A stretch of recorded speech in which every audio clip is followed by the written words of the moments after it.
All right, well, let's get to our first story. Senior Pentagon leadership, Biden administration officials, and members of Congress were unaware for days that Secretary of Defense Lloyd Austin was hospitalized, including briefly in the ICU. Now, Austin first entered the hospital a week ago on New Year's Day for yet undisclosed illness. He remains hospitalized as of this taping. Per anonymous administration officials, the Pentagon did not inform the White House National Security Council or top advisor Jake Sullivan of Austin's hospitalization until Thursday, a snafu that will likely cause, quote, heads to roll, one DoD official told Politico. Meanwhile, overseas, Secretary of State Antony Blinken is continuing his diplomacy tour of the Middle East as U.S. officials attempt to de-escalate growing tensions in the region. Per the Washington Post, an American intelligence assessment found that it would be difficult for Israel to succeed in a war against Hezbollah amid ongoing fighting in Gaza.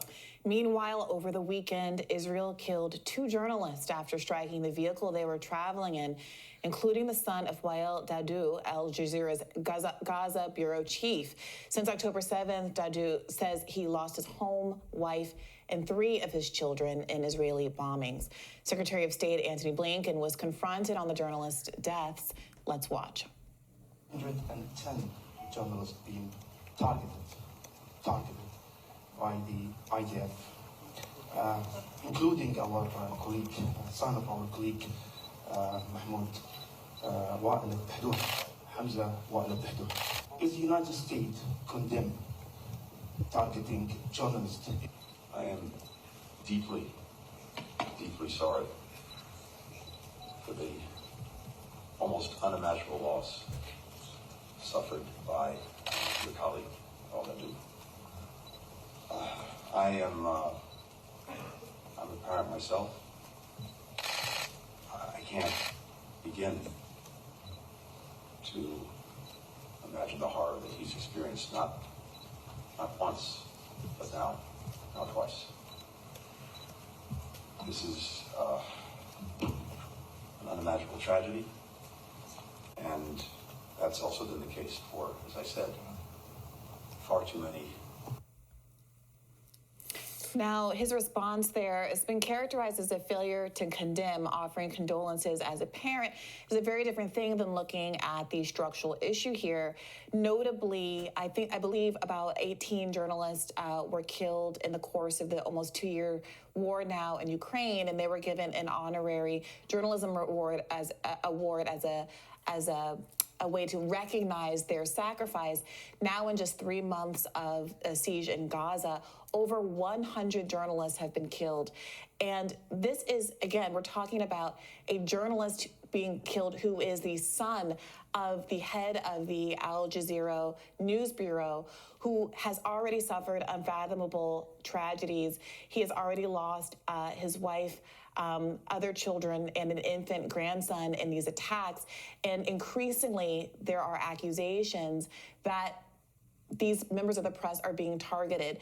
Gazan journalists are now saying that they believe their blue flak jackets are a target, turn them into targets, as opposed to being an identifier that's supposed to make them more safe in the context of the fighting. And so again, there's this question of whether or not, instead of just giving thoughts and prayers and condolences, whether there will be any consequences or at least an investigation into whether or not the accusations that Israel is in fact targeting journalists are true. Sure, and it's unimaginable, that level of loss, to lose that many members of your family. I should just report that the IDF has said that also in the car was a terrorist who was operating a drone, and that was the reason for the strike. So certainly further clarification is needed.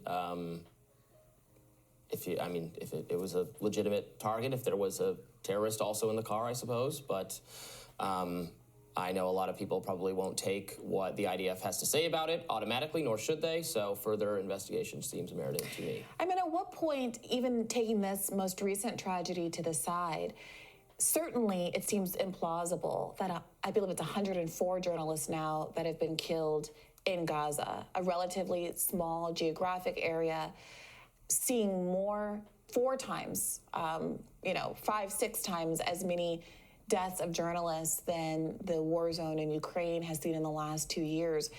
At a certain point, it becomes implausible to believe that every one of those terrorists every one of those journalists just happened to be sitting next to a terrorist when they were killed by IDF bombing.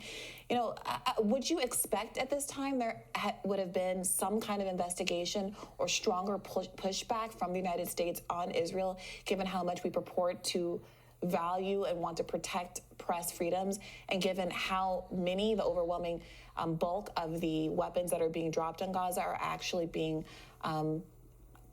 provided by the United States?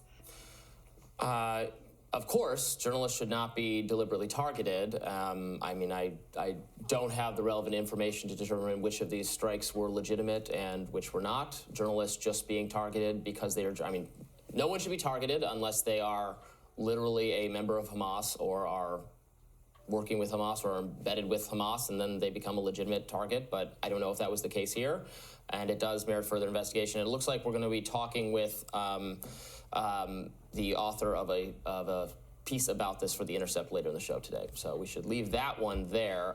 What do you make